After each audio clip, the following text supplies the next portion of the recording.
I've been a player in Overwatch since January of 2018, and I've climbed up through bronze into plat and now back into gold.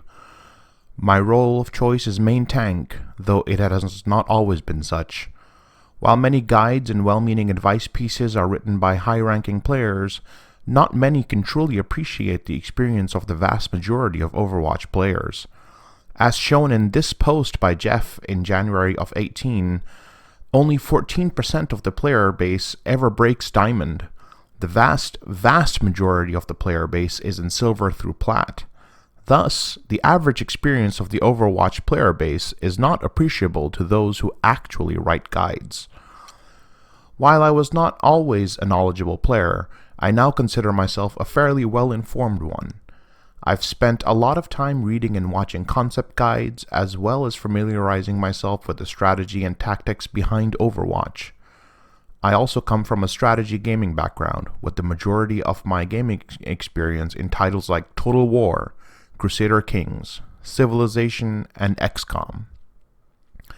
My most played title before Overwatch was Europa Universalis 4, a grand strategy game by an exclusively grand strategy game company, Paradox Interactive.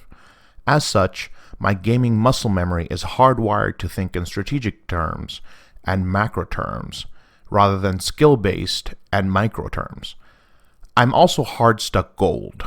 I can tell you from the experience game of a hard-stuck gold player who has played in many games in gold, that the root cause of frustration for the vast majority of players who play this game is not just a complete lack of understanding of how this game is supposed to be played, but even a complete lack of understanding of what this game is.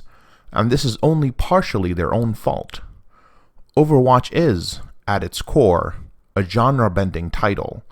It has elements of FPS titles, but it is not strictly speaking an FPS game. It has elements of MOBA titles, but it is not, strictly speaking, a MOBA game.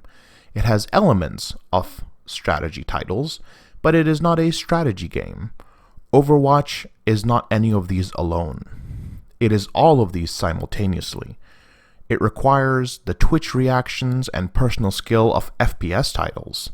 It requires the team coordination and cooldown management of MOBAs. It requires the strategic thinking and calculation analysis of strategy games. Overwatch is a genre in and of itself. When a player picks up the game from the shelf, however, he or she does not understand this. He or she does not know that they are picking up a game that is very different from most other offerings available to them. Overwatch is basically marketed as an FPS with objectives and powers. It's not surprising, then, that the majority of players think that the main goal of the game is to kill the other team, and thus the game centers around the DPS. The tanks protect them, the healers heal them, and they kill as many people as possible. This is, in my view, the primary reason why DPS are the primary target of flaming the moment things start going badly. Most players don't realize that they're not supposed to solo carry in Overwatch. The game is a lot like American football. The team carries its star to his or her full potential. The star does not carry the team to its full potential. The most important thing to do for Overwatch, in my opinion, is defining its genre. My suggestion is calling it a team-based, objective-driven strategy shooter.